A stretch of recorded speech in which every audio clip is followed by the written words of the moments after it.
All right, let's dive in. Today we're tackling narcissists. Fascinating, but kind of unnerving, right? Definitely.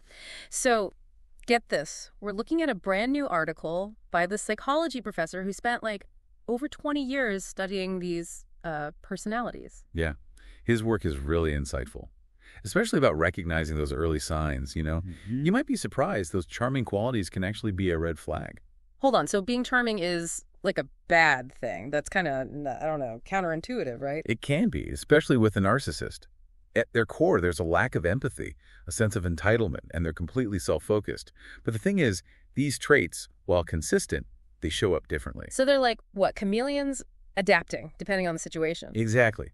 This article actually focuses on a specific type called the eugenic grandiose narcissist. Yeah. These individuals, they come across as charismatic, outgoing, even dominant. Some people find that attractive.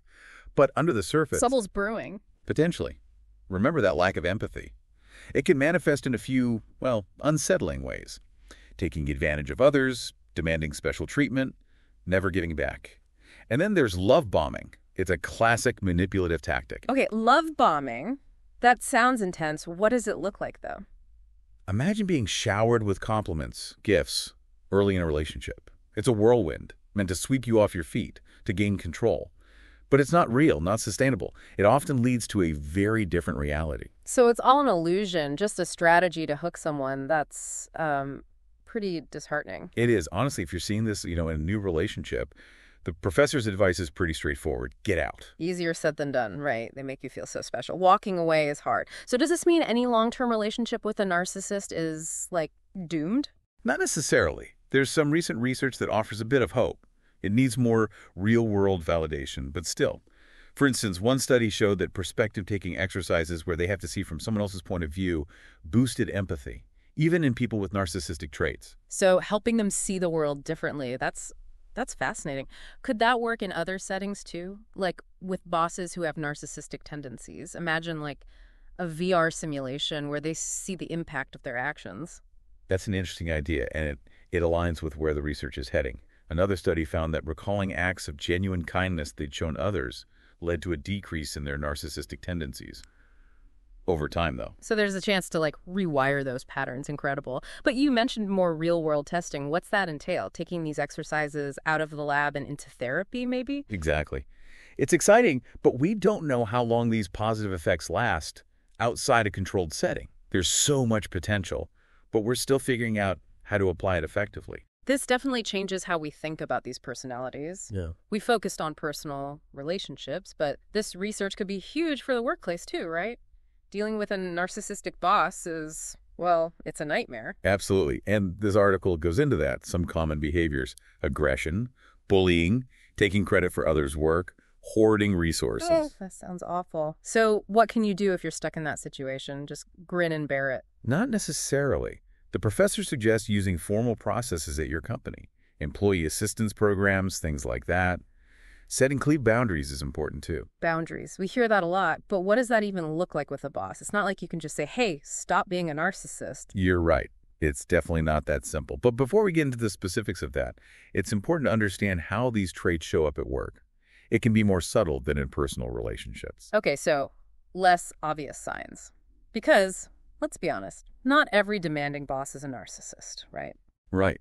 It's about those patterns we talked about.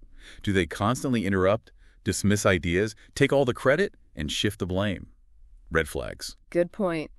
It's easy to miss those patterns in the everyday grind, like slowly boiling a frog. That's a vivid analogy. Yeah. And true in some cases. The longer you're there, the more normal their behavior seems, which is why catching those early signs is so important. This is all super helpful. But what about people who can't just quit? What does the professor advise for navigating those situations? He suggests thinking of these interactions like a game, a strategic one.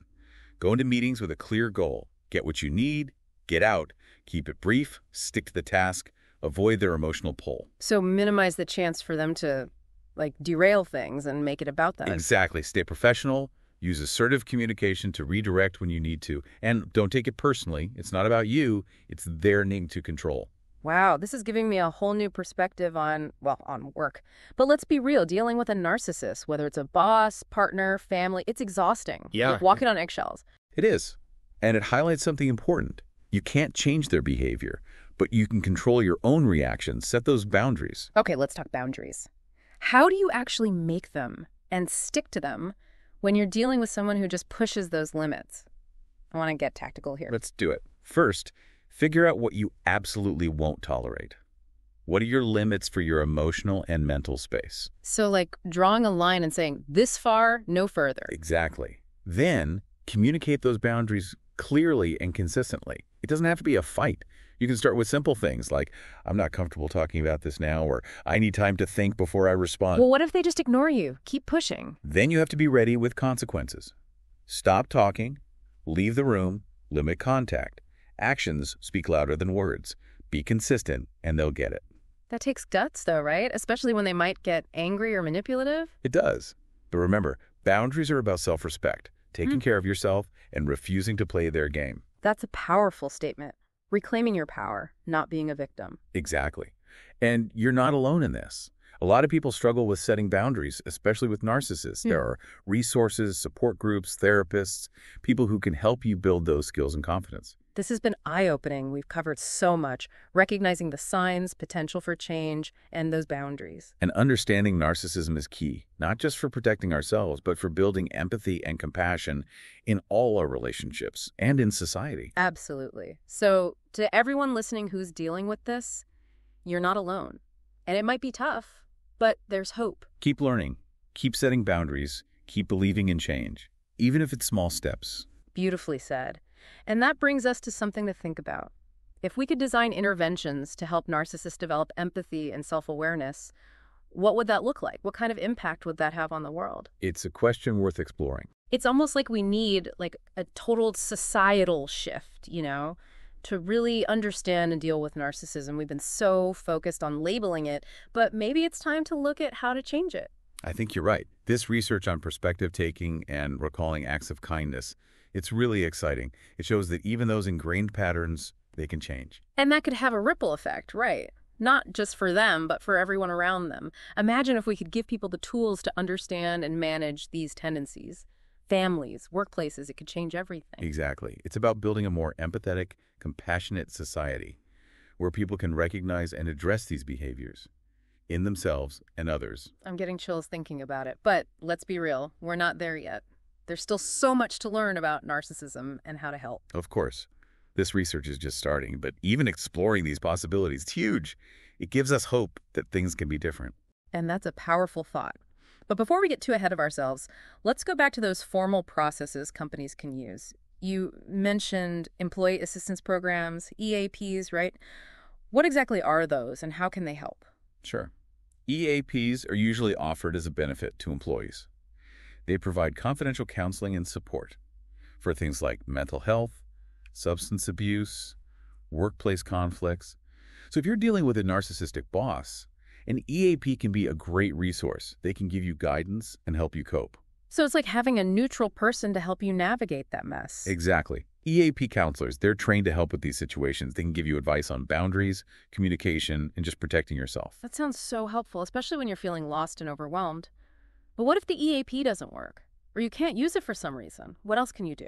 Well, sometimes you might have to go further up the chain, involve HR, maybe even talk to a lawyer.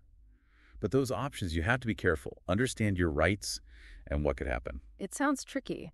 Trying to be assertive, but also not make things worse. It is. And that's where talking to a counselor or a lawyer can help. They can help you assess the situation, figure out your options, and make a plan. This is great advice. But we should say, not every tough boss is a narcissist, right? There's a difference between demanding and, well, those deeper narcissistic patterns. You're right. We can't just label everyone as a narcissist. Narcissism is a specific disorder with its own characteristics. It's not just about personality. So how can you tell the difference between a demanding boss and a truly narcissistic one? One big sign is empathy. A demanding boss might push you, but they can still understand your perspective. A narcissist, they'll often dismiss your feelings, your needs, your contributions. You're just a tool to them. That's a really important point. It's not just about how hard they push, it's about why and how they treat people. Exactly. And another thing to look at is how they react to feedback. A demanding boss might be open to constructive criticism, even if they don't agree. But a narcissist, they'll get defensive, blame others, maybe even retaliate. It's like their ego is so fragile they can't handle any challenge. That's a good way to put it. They have this inflated sense of self-importance, but underneath, they're insecure. Any criticism can trigger that, and it can get ugly. So what if you can't leave the job right away? Are there ways to, I don't know, lessen the impact, protect yourself while you're still there? Absolutely. The best thing you can do is focus on yourself. Manage your reactions, create emotional distance. You can't change them, but you can change how you respond. So don't take it personally. Don't get sucked into their games. Exactly. Their behavior is about them, not you. And you don't have to play along. But that's hard, right? When they're constantly pushing your buttons. It takes practice. But with time, you can learn to deflect and stay calm. One way is to just be neutral. Respond without emotion, like you're observing them from a distance. Like a scientist studying something dangerous. Exactly. By detaching emotionally, you're taking away their fuel. They can't manipulate you if you don't react. That's empowering. Taking back control in a situation where you feel powerless. It is. And remember those boundaries. Communicate them clearly, consistently, and enforce them. That balancing act again, being assertive but also protecting yourself. Right? Be firm, be strategic. And remember, you don't have to fight every battle. Sometimes the best thing is to disengage. Walk away. This is so helpful. We're really starting to understand how to navigate this in our personal lives and at work. The main thing is knowledge is power. The more we learn about narcissism, the better we can recognize it, protect ourselves, and maybe even help create change. Absolutely. And there's no easy answer, but this research shows that even those deep-rooted narcissistic patterns, they can change. That's a message we need to spread. Empathy and compassion are crucial for everyone, for individuals, and for society. Beautifully said. And you know what? We're going to take a quick break, but when we come back, we'll really get into the nitty-gritty of setting those boundaries, how to make them stick and deal with the pushback. Stay tuned. All right, we're back and ready to tackle those boundaries. Specifically, how to make them stick when you're dealing with a narcissist. Yeah, this is where it gets real. Setting boundaries with someone who, thrives on control, it can feel, well, kind of dangerous. It's like you're trying to stand up for yourself, but also constantly looking over your shoulder, wondering what their next move is going to be. Exactly. So going in with a plan is crucial, and a good dose of self-awareness. Okay, let's break it down then. Yeah. What are some practical steps to actually start establishing those boundaries? Because, just saying no to a narcissist, that probably doesn't work too well. You're right. It takes a more strategic approach. The first thing is to figure out what you absolutely won't put up with, your non-negotiables. Where do you draw the line with your emotional and mental space? What values are you not willing to compromise? Like putting your foot down and saying, this is where I stand, this is what I'll accept, and this is where it ends. Precisely. And once you know those boundaries, you got to communicate them clearly and consistently. It doesn't have to be a confrontation. Simple statements like, I'm not comfortable talking about this right now, or I need some time to think about this. But what if they just, bulldoze right over those boundaries, keep pushing and trying to wear you down? Then what? Then you got to be ready with consequences. Stop the conversation, leave the room, maybe even cut off contact for a while. Remember, actions speak louder than words. If you keep enforcing your boundaries, eventually they'll get the message. But that takes a lot of strength, right? Especially when they might get angry or try to manipulate you. It does. Yeah. But setting boundaries, it's about self-respect. You're prioritizing your well-being and refusing to play their game. That's powerful. Taking your power back, not letting them control you. Absolutely. And, it's important to remember, you're not alone in this. Setting boundaries, especially with a narcissist, it's tough. There are resources out there, support groups, therapists, coaches, people who can help you learn those skills and find that confidence. This has been, honestly, a mind-blowing deep dive into narcissism. We've learned so much about how to spot the signs, the potential for change, and those all-important boundaries. And the biggest takeaway, I think, is that understanding narcissism is key. It's not just about protecting ourselves, but about building more empathy and compassion in all our relationships and in the world around us. So well said. And for anyone listening who's struggling with this right now, remember, you're not alone, and it might be hard, but there's always hope. Keep learning, keep setting those boundaries, and never give up on the possibility of change, even if it's baby steps. Beautifully said. And on that note, we'll leave you with this thought. If we could design interventions to help narcissists develop empathy and self-awareness, what would that look like? What impact would that have on the world? It's definitely something to think about. It is a conversation we need to keep having.